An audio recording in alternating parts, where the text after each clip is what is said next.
Welcome to English 4E. This is class 17. We are in term 1B. Today we are looking at the culminating activity. It is our last day to look at it. This is part 3, and it is the year 2024, 2025, and this is Jillian Percy. Here are the ways to contact us. On air, 1-800-465-7144. If you want to talk to me in the office, 1-800-667-3703, and my extension is 2211. Emails are jillian.percy@nnec.on.ca or jillian.percy@nnecschools.org. I have a Facebook account for teaching, and it is capital G, capital P, ERCY, space, capital W, AHSA. Please be aware that is only for teaching. That is not my personal one. I don't really do anything personal with that. That is only if you want to talk to me about assignments. Then there are 2 YouTube channels. The first one is my teacher channel. That's just kind of my stuff. And it has courses from last year and courses from this year. And then this is the school channel, and it has all the teachers' stuff, but only from this year. So they both are kind of useful in different ways. If you're taking a lot of different courses from us, this might be the best one. If you are wanting to take a course that I haven't covered yet, this personal channel can be one that's more useful to you because it will still have stuff that is from last year. Now, I do make some changes from year to year on course assignments, but I do also accept stuff from the previous year. I just have to kind of know it exists. Okay, when you are handing in work, please make sure to take a photograph of the assignment. Make sure it's clear enough so that your writing can be read. So some people hand things into me on Facebook by taking a photograph of. That's totally fine as long as I can read it. Then other people want to take a picture and send it to me through the computer. That is totally fine. When you do that, don't just share it with me, because when you do that, it's huge and I have to kind of play with it for quite a while to get it down to a proper size and print it off and all that kind of stuff. If instead you can download it to your own phone or computer, save it, and then send it as an attachment, it just works so much better. When you do hand in work, send it to studentwork@nnec.on.ca. You can also include me in the email if you want to be doubly safe, like there's a little line for CC, and you would add jillian.percy@nnec.on.ca. When that happens, the secretary or whoever is here can always see that you submitted the work. So if I was ever sick or another teacher replaced me, you could still get your work seen. Whereas if it goes to my email and I end up sick for a week, I'm not necessarily going to see it, and neither is anybody else. So that's why we always send it to student work, okay? On your actual assignment, make sure your full name, the course name, the assignment number or name are right on there, not just in the email, but physically on the paper, because it gets printed off and then the paper is put in my mailbox. I don't necessarily see your email unless you included me in the email, okay? If an assignment asks for both a rough and a good draft, please label which one is which and include them both in the same email. Okay, we are on week 5 and it is Tuesday. This is class 17, and as you can see, we are just finishing up unit 1 today, and then tomorrow we will start with unit 2. So today we are going to learn different ways to create an interesting ending, apply one choice to create an ending to your story, understand different ways to revise a story, revise the rough copy of a demo story, apply revision techniques to your own story, understand how to edit conventions, practice editing conventions, and apply knowledge of editing to your own story. So, quick review. This is the assignment we've been working on based on one of the following topics: plan, develop, and produce a short story using the stages or steps in the writing process. This is worth 80 marks. Your short story must contain the following elements: a setting, a character, plot, a theme, and a conflict, which is like a problem or a challenge, depending on your topic. Our topics were a trip I will remember, growing up in my community, a scary or frightening experience, a happy occasion or event, a valuable experience as a student. And again, if you have another topic you want to write about, let me know. I'd be happy to take a look at it. The length of the story is 1.5 pages typed or 3 pages handwritten. Typed is the 12 or 13 size font. Handwritten, I expect to be the normal size. Please don't do the thing where you make it bigger just to try and take up more space, okay? Cover page is worth 5 marks. Your cover page should have a picture or a sketch, your name, the course, and the date you are handing it in on. The draft is the rough copy. This should be handwritten, and I should be able to see some signs that you've revised and edited it. Your final copy should be clean and neat and have no revisions, and that one is worth 50 marks. So it is a huge part of your marks. And then, okay, sorry, when I switch from Canva to PowerPoint, it doesn't always come over 100%. So the writing stages. So far, we've covered stage 1, planning. That was in part 1 of this assignment. And then stage 2, we looked at yesterday, but we didn't 100% finish. So we're going to finish up part 2 today. This is of the Unit 1 Culminating Activity. So I just want to point out, I am trying to share bits and pieces of my own writing just to kind of give you examples, but my story might seem a little bit choppy or unconnected. And one of the reasons is because I'm not writing it and sticking it on the slides. I'm actually writing it on the slides. And because the slides are small, it's sort of influencing the way I write a bit, which is weird. I didn't expect that, but it's kind of happening. So some of the scenes I'm writing might end up feeling a bit unconnected to each other, or as if they're sort of making a big leap from one action to another. When I get to the revision stage, I'm probably going to have to add some small paragraphs or some sort of transitional sentences to kind of connect it together. But I'm just pointing out, in case you're thinking, gosh, it sounds a little weird. I'm aware it sounds weird. There's not really an easy way for me around it unless I wrote it all out in like maybe document and did it over there. When we were talking the other day, we were talking about obstacles and how obstacles are super important to the story. First of all, it makes the story more exciting because anytime there's an obstacle, there's the possibility of success or failure. And when you fail, it kind of increases the stakes. It also increases the sense of uncertainty, and it gives the reader sort of a reason to turn the page because they want to find out what happens. Obstacles also force the characters to change, which is a huge part of what makes reading interesting.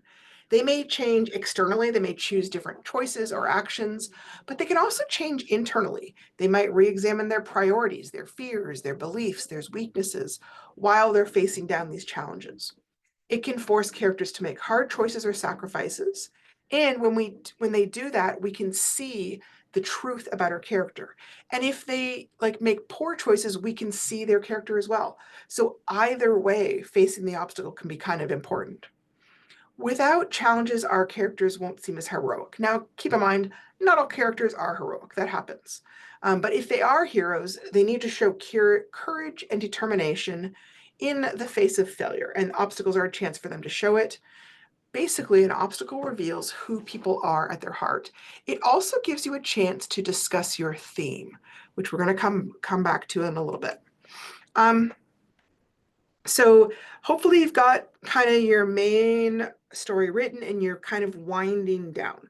When you get to the ending, sometimes people aren't sure how to end it like properly, so they just stop writing. But when you do that, you kind of leave a disappointed and frustrated reader. It's sort of important that you resolve the overall problem. The obstacles normally should have been overcome and some sort of problem resolved. Or if you couldn't resolve the problem for some reason, the character should have come to some sort of inner peace or conclusion that's emotionally satisfying. It is possible to write an ending that is somewhat ambiguous, and we'll get back to that later, but it does have to be deliberate, not just, oh, I can't figure out how to end it, so I'm just going to stop here, right?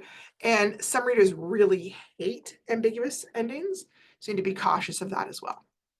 The other part about the ending is if there's secondary characters in your story, you want to make sure you discuss what happens to them. Sometimes we get so focused on the main character, we just sort of forget that there was a best friend who was left at the top of the mountain that we need to rescue, or whatever kind of things were happening in your story. Have you made sure to wrap up all the loose ends and let your readers know what's going on with them? Are they safe? Did they die? Did they give up? Did they run away? What's going on with them? You need to let people know. So the biggest thing that happens is most people sort of race through the ending. They kind of flip back to telling. And the important thing is try and slow down and describe things slower with more sensory details. So quickly would be like, that was the scariest day ever. Done. Okay, but that's telling. That's not showing. How can I show you that that day or event was so scary that I have not forgotten about it? So here's an example of me slowing down and giving you more details. It's been 20 years since the day I went into that old house, but sometimes in my nightmares, I can still smell the moldy smell behind me and the whisper light touch of a ghostly hand. Even in my dreams, I scream. On nights like that, I turn on all the lights and go downstairs for a coffee. I won't be sleeping anymore that night. Then I sit and watch TV and try not to remember. See the difference between it's the scariest day ever and giving you enough description of how I act that I get across how scary it was, right? Because I can't sleep, I can't be in the dark, I try to forget, all those kind of details. So try to make sure you give your ending enough emotional strength by giving the details rather than just summarizing. One thing you can do is give an opinion or an overall conclusion, right? This can be effective, especially if you're writing in first person. So for example, when I said the scariest day ever and just ended, it's okay to say scariest day as long as you kind of keep on going a little bit. Like that was the scariest day I ever had. I still don't know what I saw that night in the woods, a shadow, a ghost, a hallucination, or just my own imagination. But I will never go back to the woods by myself again. So I kind of gave you two opinions here. Like it was scary. I'm not sure what was going on. I'm never going back. So I kind of expanded on it. I didn't just say it was scary. Sometimes a story might end with a message or with a moral. You see this kind of ending with fables or myths or legends, but I find it can happen with like scary stories as well. Sorry, I'm trying to make this a little bit. There we go. So here's an example. It's a very famous one. A scorpion wants to cross the river but cannot swim. So it asks a frog to carry it across. The frog hesitates, afraid that the scorpion might sting it. The scorpion promises not to sting, pointing out that he would drown too if it killed the frog in the middle of the river. The frog thinks about this and realizes that this is logical, so he agrees to transport the scorpion. Midway across the river, the scorpion stings the frog anyway. The frog is paralyzed and begins to sink into the water, as does the scorpion. The dying frog asks the scorpion why it stung him, even though it would cause them both to die. The scorpion replies, I am sorry, but I couldn't help myself. It's in my nature. And the moral is that people cannot change who they are in their heart. Now, I'm adding that part about the moral. In the fables, they often do actually say it. But a lot of times, just the scorpion saying, I couldn't help myself, it's in my nature, that kind of is getting across the overall message or the moral. Here, one of the characters is saying it. Sometimes the narrator could say it. If instead of saying the moral is that, I could say, uh, people just can't change. People just cannot change who they are in their heart. That's kind of like the narrator telling you. They didn't make it all sort of official by saying the moral is, but they're still getting you across the idea that this is the message of the moral. It doesn't have to be this obvious. I'm giving it to you in a very obvious way so it makes more sense. More obvious works a little bit better with short stories. It kind of comes across sort of cheesy with novels, and you kind of have to decide on your own way of how you feel comfortable getting across message, but that is one way that you can do it. Sometimes a story might end with ambiguity, and we talked about this. It can be hard to do well, and some readers hate it so much that if they know you're one of those people that do that, they'll stop reading your stuff. Now, I know we're just doing this for an assignment, but I'm trying to give you kind of the overall idea in case some of you want to, go on be a writer. Never know, could happen, right? Sometimes a story might end without knowing the final choice or the final action that might happen. It's left for the reader to decide what choice would have been made. So here's an example of this. This is kind of a takeoff on a very classic one called The Lady and the Tiger, okay? Matthew stood before both doors. Behind one stood certain death. Behind the other, riches that would last the rest of his life. He strode forward confidently and opened the door. No noise or sound came from either the man or the room. Without pausing for a moment, he walked through and closed the door behind him. The crowd waited for a few moments, then slowly drifted away. Outside, the moon glowed silver, and the silhouette of a hawk darkened it briefly, and then moved on. So here he's made a choice, but we don't know what he's chosen. With this kind of ending, the writer is expecting you to base your idea of the ending on what he's told you about the character. Okay? What you don't want to do as a writer is go, oh, I don't know how to end it, so I'm just going to like leave it hanging. That's just poor writing, right? For this one, it's kind of more the idea of let's get some conversation going about what I think this type of character might do. Okay. I'm not myself crazy about ambiguous endings because I feel like sometimes it's a bit of a cop-out, but some people love them and they love writing them. And just in case, I'm letting you know that is one of the options.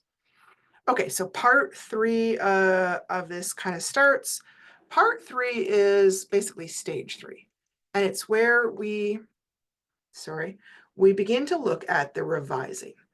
Don't do this stage until you've done at least one full copy of your rough draft and you've got kind of your basic story in place. If you're still figuring out your ending or there's some major problems, spend more time doing that first draft.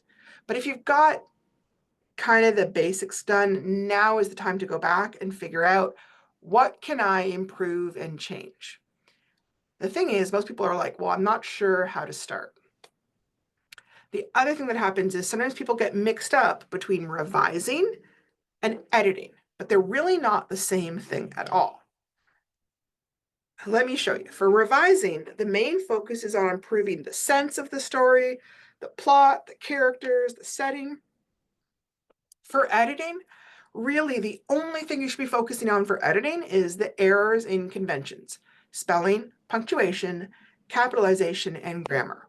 For revising, you're also trying to improve the writing style through better vocabulary, description, dialogue, transitions. Nothing like that is really happening with the editing. Revising is your major changes. Editing is minor little changes, the kind of thing that if you weren't looking carefully, you might not even notice, okay? So right now, we're still working on revising. We're not worried about the editing yet, okay? Now, this is the biggest thing. Before you look at anything else, ask yourself, does it make sense? One thing I find that helps me is I read it out loud to myself or I read it out loud to a friend. Sometimes once you read it out loud, the holes in your story or the places where it's confusing suddenly become really obvious. Whereas when you read in your head, it's not always as obvious because you go a little faster and you don't notice all the little details. So first think about, does the story begin and end in a way that seems appropriate or realistic? That is the first point your reader sees and the last point. If they're bad, that is what your reader's going to take away. Does the plot events, do they move at a reasonable pace? Is it way too slow or is it moving way too quickly? Okay. I find most beginning writers tend to move too quickly. Do the characters sound and act in a realistic manner? This one's probably the hardest part, but take a look at that. If everything's clean and crisp and super easy, that's not really how we talk, is it? We tend to like make pauses, fumble for our words, go back and forth. Are there any parts that are just confusing to a reader? This is where reading to someone else can be helpful. If you've got a friend or someone else who's taking the course or a partner or a grown-up kid, read it to them. See what parts they think, hey, that doesn't make any sense, I'm confused, because then you can go back in and fix that. All these types of problems should be fixed before you go on to anything else. Now, I'm going to kind of talk about some different techniques you can use to revise, okay? You're not limited to this, but most types of revisions that you make are going to be one of these types.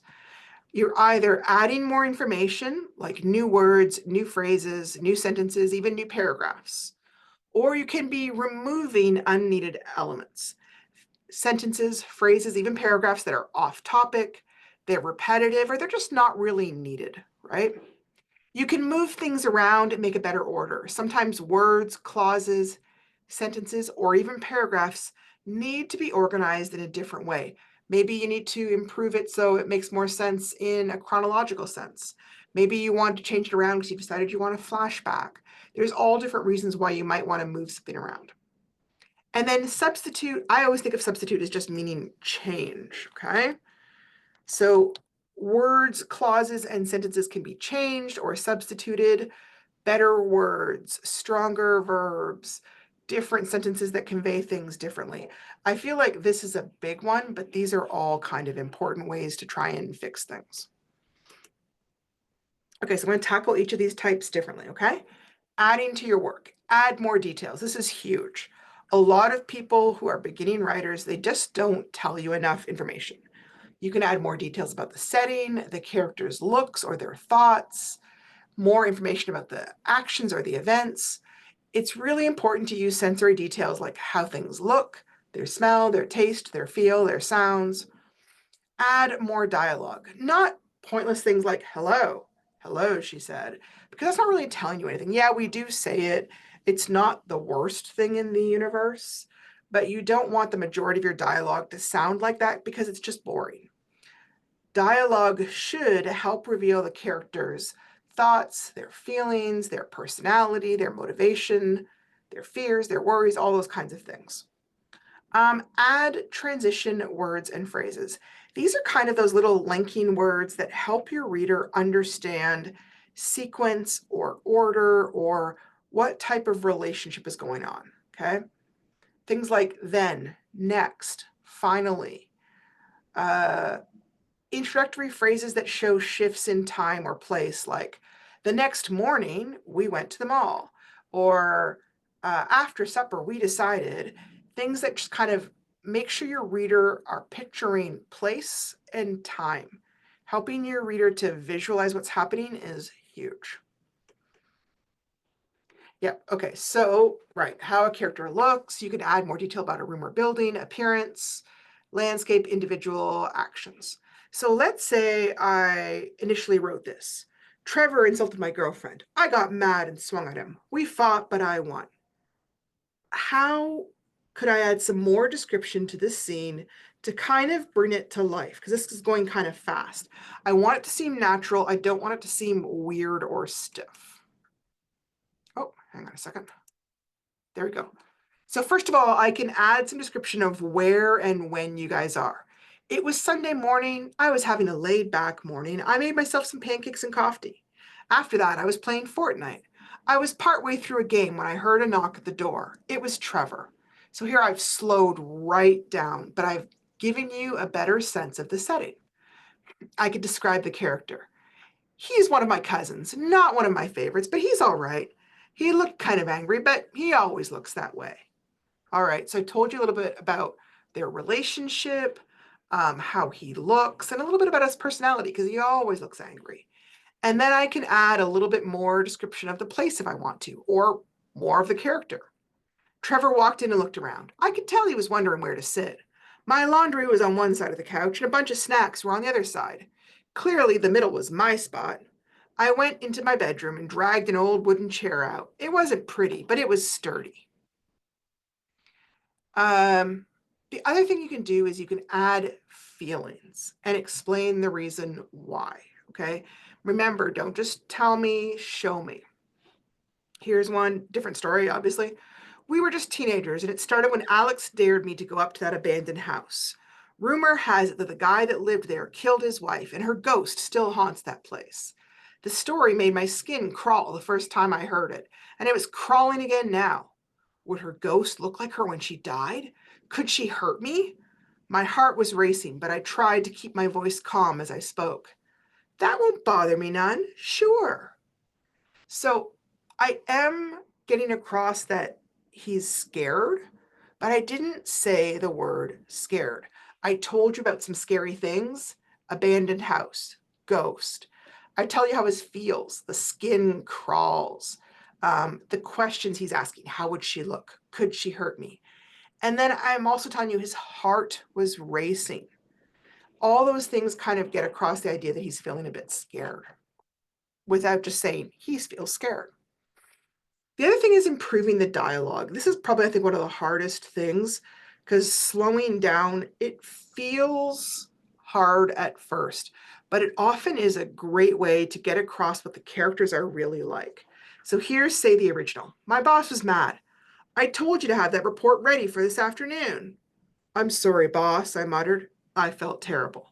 Now, this isn't horrible. It's not bad. It just could use some improvement, right? My boss was angry. Look, David, I told you I needed that report for my meeting this afternoon. There wasn't a whole lot to say. He had told me, but it had taken a lot longer than expected to get the report written. I know, it's almost ready, I muttered. Is that what you want me to tell the department manager? It's almost ready? He wasn't yelling, but his voice was sarcastic. I gulped. I promise I will have it ready before the meeting. Let me get the first part to you so you can read it. He sighed. I guess that'll have to do. Next month's report needs to be on time, though, or I am going to write you up. Okay, so that gives me a lot more information about what the boss is like. He doesn't sound like quite so much of a jerk. It also tells me a little bit more about what the guy is like. Um, he's running behind time. He is trying to work with the guy. He hasn't really explained why he's gotten off topic, but maybe that'll come. It just gives me a lot more information. You can also explain what a character is thinking about. If you only have one character in the story, then it's harder to do dialogue. But then you can tell me they're thinking, okay? Sometimes what we do is we put the thinking in italics, that kind of slanted writing that we have here, to show that it's them thinking. I couldn't stop worrying about what was going to happen to my family while I was gone. Would my wife be able to pay the bills without my paycheck? Was my baby girl going to go hungry? That guy across the street, Jake, was he going to be hassling my wife while I was gone? Around and around, my thoughts spun. So I could have just said my thoughts spun, but giving some examples of the exact things he was thinking just makes it more interesting. And it gets across more information about the character. You can also add backstory, like really quick backstory to characters. Is there a sentence or two you could write to explain if a new character comes in, how you two get along? Like, he was okay, I guess, but somehow we'd never gotten along. He always seemed to find some way to put me down or make a joke about me. Small stuff, but it bugged me. I haven't had to spend a whole lot of time, but I've given you a good idea of their relationship right away. She was friendly, but she stood up my best friend, and I never quite trusted her after that. He was a really good guy, but she decided to go with some flashy guy she had just met. It didn't work out, and secretly, I was glad for my friend's sake. So this is a kind of a more complicated relationship, right? Like he's kind of going along with her and being friendly, but at heart, he doesn't like her much. Okay, moving your words, phrases, sentences, and paragraphs. I'm not going to go into a lot of detail here. This can be things like, oh, maybe I originally started with my setting and later on I decide to move it to a different spot. Or maybe a certain sentence was the beginning, but I think it makes a better ending. All those different kinds of things can make me move stuff. Removing things. If there is dialogue that doesn't add to your character or action, take it out, okay? Or you could transform it. Also, the other big thing, especially for a short story, is if there's too much description of like the setting, like you don't want to have 6 sentences describing the sunset unless they're about to like fly into the sunset and die or something, right? You may have spent a lot of time brainstorming ideas, but you want to keep description of landscapes a little bit shorter unless there's a good reason for it. Some of us, like me, are just naturally a little bit talkative or long-winded, and we naturally add loads of details. Anytime I write a short story, I absolutely have to cut things out because they aren't really important. I was going to give you an example, but I'm worried I'm going to run out of time. Let me just take a quick look and see what I've got. Okay. Yeah, I'll kind of give you an example. So initially I had kind of 2 whole pages, and I realized I've gone so slow, they've barely gotten out of town. Like, oh my gosh, Jill, this is terrible. You've got to get them moving along quicker. So then I had to sort of go back and figure out what can I cut out that would make it a lot shorter, right? And I got to be honest with you, looking at what I did, I probably need to make it even shorter, like 1 paragraph, unless I'm going to make a much longer short story. Like for our short story, we're talking about a page and a half. What I've got is way too long for a page and a half. If I was doing like a 30-page short story, okay, it's fine. Like if this was a short story for a magazine, sure. So you got to think about the length that you have going on. For a short story that's only going to be a page and a half to 3 pages, you don't want your setting and characters to take up more than a paragraph or two, which unfortunately mine kind of does. So here's kind of a slightly different, hang on a second. Yeah, okay. Slightly different version. Larissa cast a frustrated look at the noon sky above her. It had taken her forever to get her new crew out of town. It had taken twice as long as she expected to get everything done, from getting their food and water supplies to securing the horses to rounding up her crew. Hiring fit companions to join her on the journey had been harder than expected, too. Few experienced soldiers or guardsmen trusted her enough to hire on, since they knew nothing about her. She had filled her crew with those who were willing to take the risk. Slightly behind her, Larissa could hear Eden humming some tune to himself. He was the youngest of the crew at 19, but she had trusted him as he'd grown up in Kingstown as she had. He could handle a sword, even if he wasn't a soldier. Farron, their guide, had dropped back and was chatting with Ike. She couldn't quite hear Ike's replies, which was not unexpected, as he was one of the quietest men she'd ever met. His gray hair and scars testified to the fact that he was a good fighter. Poor fighters don't live long enough to go gray. Farron did not seem to mind the lack of response and went right on talking happily. Baylor, their groom, was right behind Eden. She was surprised he'd not already hired on with a more experienced crew, but he said that he'd been injured and had to take a break to heal. By the time he was better, his spot had been taken. He seemed strong and capable, and there was something reassuring about his plain face with his warm brown hair and eyes and his easy smile. They took a brief stop on the side of the road for some lunch and to stretch out their legs. She kept it short because she was hoping to get to the inns of Arbor Gate before nightfall. That sounded great when I wrote it. It sounds terrible now. Oh my gosh, I hate the town's name of Arbor Gate. Now, the other thing I would do I would probably put this together and create one big paragraph, because basically I am giving you the introduction to the crew, and this makes it more obvious. Okay, so let me see here. Da-da-da. Okay, so my problem is going too long, but many people run into the opposite problem, going too short. Like I said, go over those details about how to add details, and that should help you. All right. Oh, the other thing you can do, is polish your words. This is kind of a late thing you might do, probably the very last thing you do as you're doing your revising, is look for words that are boring or repetitive, right? Synonyms can replace ordinary words like pretty with beautiful, magnificent, awesome, gorgeous, stunning. When we're just talking to each other, we often use very ordinary words. We kind of count on our voice, our facial expressions, our gestures to add emphasis and extra meaning to the words we use. But when we're writing, we don't have all those extra options. So it becomes more important to use more interesting words. So if I'm just talking to you, I might easily say, well, first I went there, and then I went there, and then I went there.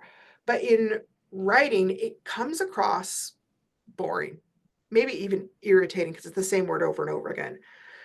Using different words like raced, trudged, sauntered, creeped, all of those give me a way more strong picture in my head of how that person is moving slowly or quickly, or confidently, or frightened, or whatever, right? The other thing is, in conversation, we pretty much often skip over adjectives or adverbs. They can sound a little bit overly dramatic or even as if we're bragging. But in writing, effective adjectives and adverbs can make a huge difference. Did the detective walk in confidently or was he sleepy? Is the dog big and ferocious or cute and cuddly? Again, in real life, I would just look, or I'd be saying, hey, you know, so-and-so's dog, Bruno, and everybody knows what Bruno looks like. Again, in writing, you have to add more information. Okay. So here's one where I didn't really have a lot of adjective and adverbs, and it's actually a little bit confusing because I didn't add enough, and then I changed it and added some more. On Monday, Brian woke up. He was tired. He walked to work. It was a day. When he got to his workplace, his boss yelled. He said that Brian's work was done, but he could not explain why.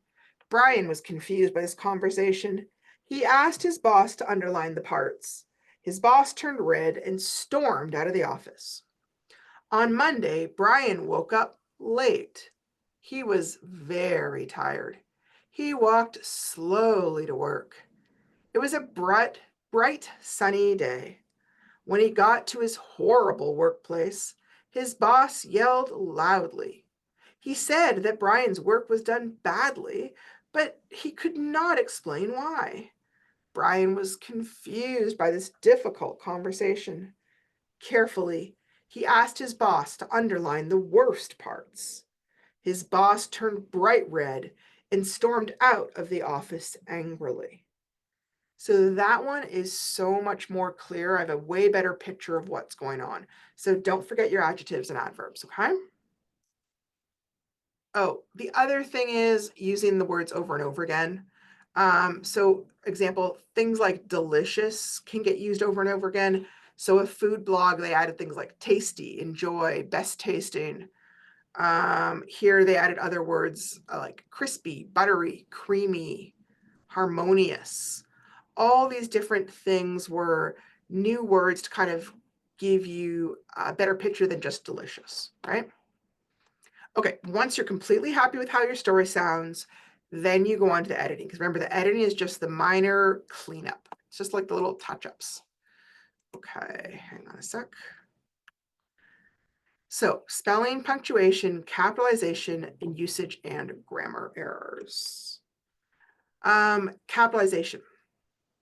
The word I is always capitalized because it's referring to a person, even when it's part of a contraction like I'm, I'll, I've, and I'd. The beginning of a sentence is always capitalized. No capitals are needed after a comma. Names and titles start with a capital, and quotations start with a capital. Okay? Usage issues. Usage is huge. It's basically like all of grammar. Some common ones to look out for that we've practiced over this last unit is singular nouns must have a, an, or the in front of them, even if there's an adjective. I cannot say in English, I saw a brown dog. That is totally fine in some other languages, but in English, you must have an article. I saw a brown dog. I saw the brown dog. Now, it doesn't count if it's plural. Plural does not, but singular has to have one of those. Subject-verb agreement, singular nouns must use singular verbs. In other words, he runs quickly. Plural nouns must use plural verbs. They run quickly. That's one of those big things. And again, if you're not sure, check a dictionary. It will tell you which way to go.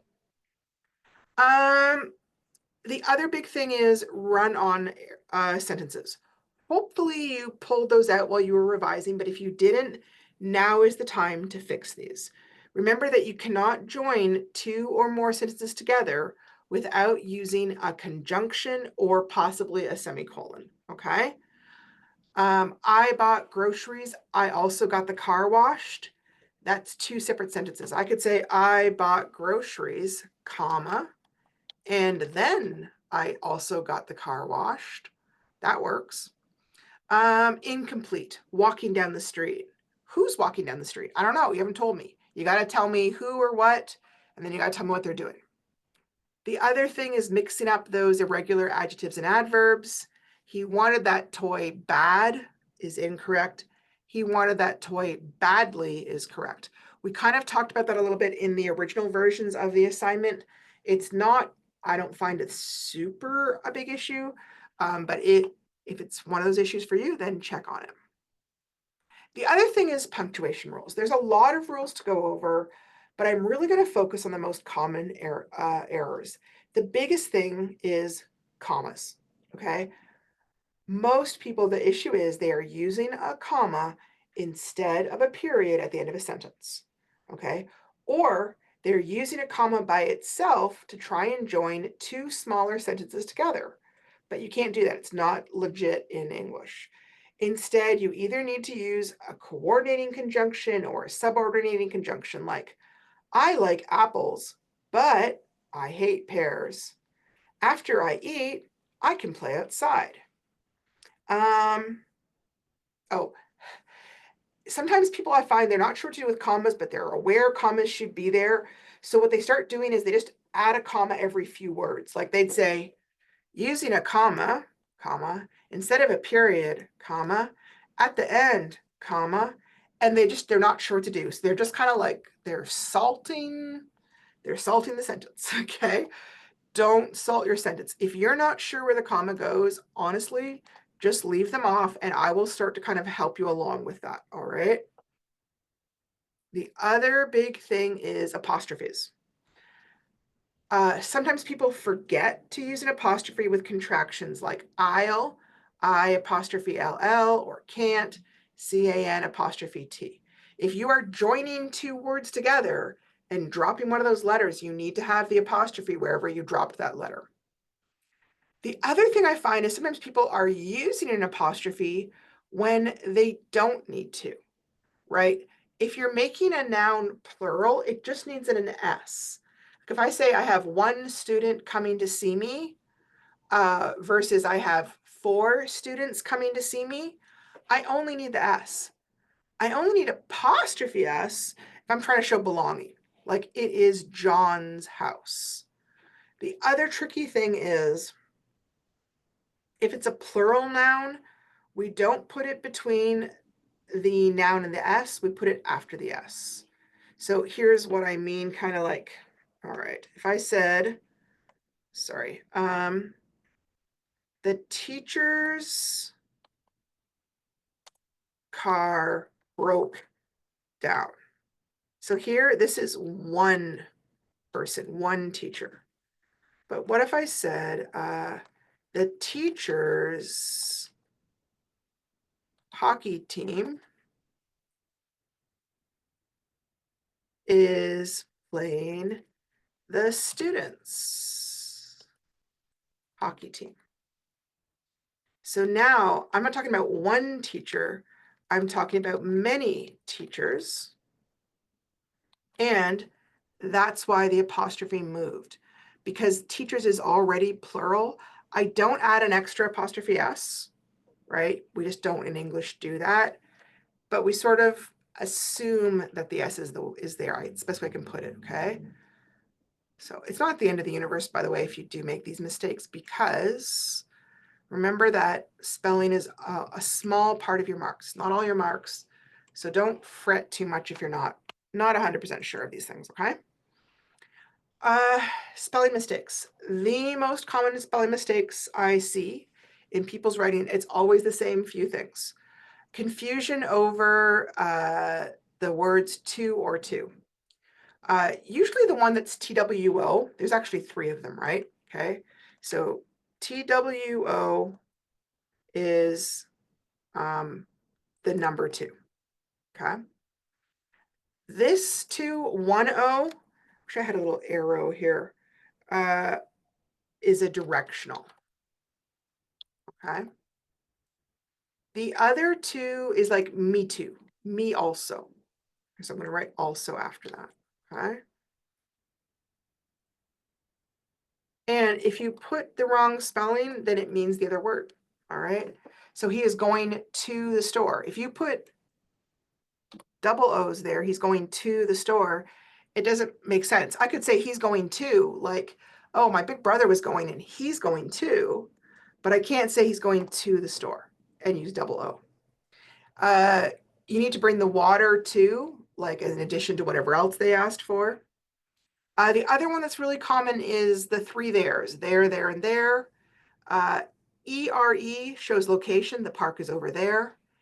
EIR shows belonging. They will bring the dog back to their house. There's one more. Oh, the last one would be, what is it? Oh, it's the short form. Is it? Hang on a second. Huh. Must have got accidentally erased. Okay. THEIR, no, EY apostrophe RE. That one stands for they plus, plus R. Okay. So like they're going to the movies. Okay. It can't be telling you ownership, and it's not telling you location. It's telling you a bunch of people are doing something. Okay. I am fine with you guys using spell check, but remember that spell check does not catch everything. It will often not catch homophones or near homophones, words that sound the same but mean something different. We talked about these already in this course. Things like write, R-I-G-H-T versus write, W-R-I-T-E. Bear, B-A-R-E versus bear, B-E-A-R. The two that I see really commonly would be accept and except, and than and then. Okay. If you're not sure how to use them, I have talked about it before. Check those and see that you're using them correctly. All right, so that is what you'd be editing. So here, oh. So here there's a bunch of mistakes in the paragraph. I think what happened here is they aren't still here. I think they got fixed. It's okay, we're running short on time. So you would go through and you would look for those mistakes. Check for capitalization mistakes first, they're easy. Check for punctuation mistakes next, they're also pretty easy. Do your spell check. The grammar mistakes, I think, are the trickier spots. Now, a lot of computers will have a grammar check. It is worth using it. It doesn't bother me that you're using it. Keep in mind, again, it won't necessarily catch every error. I've definitely grammar checked work and then found errors afterwards. So it does happen. Now, the very last stage is publishing, which in the real world, if I was a novelist, would mean they've printed it and they send it out to people. But for us, it just means you've sent it to me, okay? And now I'm going to mark it. So you generally wait until it's the very best it can be. Remember, we have multiple ways that you can send it to me. It can be mailed, emailed, faxed. If you live in town, you can even just drop off the actual assignment. That's fine. But again, always remember to include your name, the course name, and the assignment number. This assignment is worth 80 marks because it's trying to show that you've grasped all the material that we learned in Unit 1. So it's just worth a whole lot more. If you are having trouble with it, by all means, call me. I'd be super happy to talk to you about it and help you work out any problems you're having, okay? Tomorrow we start Unit 2. And first assignment, I think, is about vocabulary. So take a look at that so you're kind of aware of what we're talking about before we get there. If anyone needs any help, I'll be here for about an hour or so. I'll be happy to talk to you. Take care.